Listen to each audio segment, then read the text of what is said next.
Mēs ierosinām 10. priekšlikumā attiecībās 55. panta 1. daļu.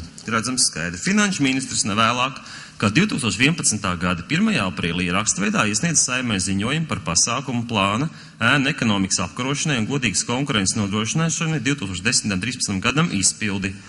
Šā ziņojuma kopijas nekavējoties izsniedz deputātiem. Otrais.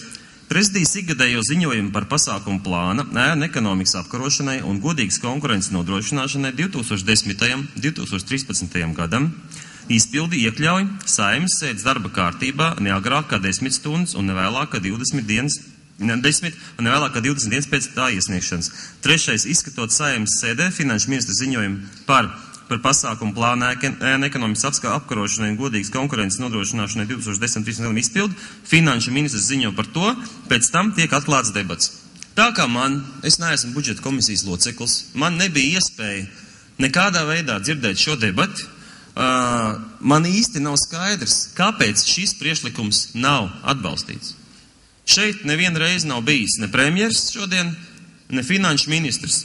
Es domāju, ka būs paldies tādā gadījumā. Es gribētu dzirdēt no jums, abiem diviem vai no viena no šiem kungiem, kāpēc šāds pilnīgi racionāls priekšlikums, kurš vienkārši valdībai liek Saeimai atskaitīties par to, kādā veidā tiek apkarota ēnu ekonomika, kādēļ šāds priekšlikums nav atbalstīts. Godājumie deputāti, es neredzu problēmas neatbalstīt šo priekšlikumu. Lūdzu, atbalstiet to. Tas pilnīgi nekaitīgs ir attiecībā uz koalīcijas darbību, bet ir ļoti pozitīvs attiecībā uz ēnu ekonomikas atkarošanu. Paldies!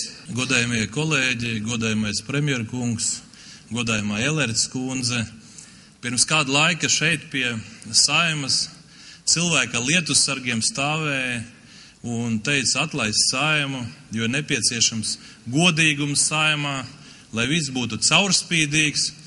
Un tagad, kad opozīcija lūdz valdību iesniegt pārskatu par to, kā notiek cīņa ar ēnu ekonomiku, diemžēl kaut kā tie lietussargi kaut kur ir nobāzti maliņā, neviens viņus neredz, varbūt tāpēc, ka pārāk vērsts šodien ir, sniegs, varbūt vajag kaut kādu citu protesta formu izdomāt, bet pirms brīža es dzirdēju, ka bija neizpratne par to, kāpēc mums ir slēgtie balsojumi, ka visam ir jābūt atklātam, bet tajā brīdī, kad opozīcija lūdz nosaukt tos cilvēkus, kuri ir balsojuši pret bērnu politikas realizēšanu valstī. Par 10. priekšlikumu lūdzu.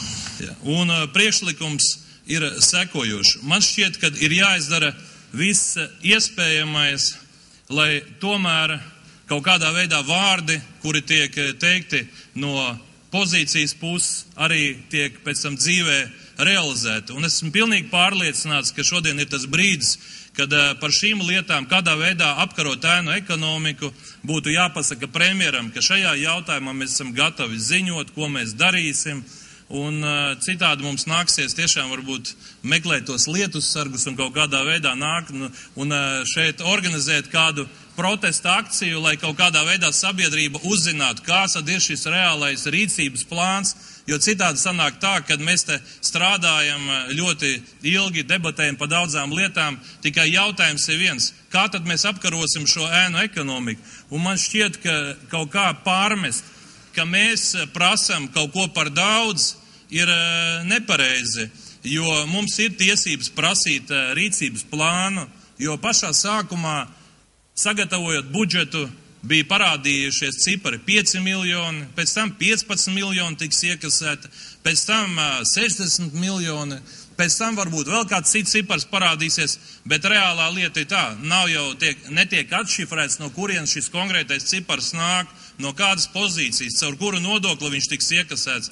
Un kā jau šodien izskanēja, ja vidēji Eiropā ēnu ekonomika varbūt kāda 14% un Latvijā tie 30-35%, tad man šķiet šodien principā nevis pat finanšu ministram, bet premjeram būtu jānāk un jāziņo, kā notiek šī cīņa ar ēnu ekonomiku. Un tieši tāpēc mēs šodien aicinām premjeru tomēr šajā jautājumā piekrist opozīcijai un nodrošināt balsojumu tā, lai Saeima varētu saņemt pilnīgu pārskatu par to, ko valdība ir izdarījusi līdz konkrētiem datumiem, jo ne tikai parlamentam un parlamenta opozīcija tas jāzina Latvijas sabiedrībai. Mēs neko vairāk neprasam, un pats galvenais, ka šis konkrētais likuma projekts nekādā gadījumā neietekmē nākamā gada budžetu, un līdz ar to šodien pieņemt jums lēmumu pateikt, mēs nāksim un ziņosim, man liekas, tas tikai būtu viens labs žests, ņemot vērā to, cik opozīcijas priekšlikums jūs šodien esat pēdiņās atbalstījuši. Paldies!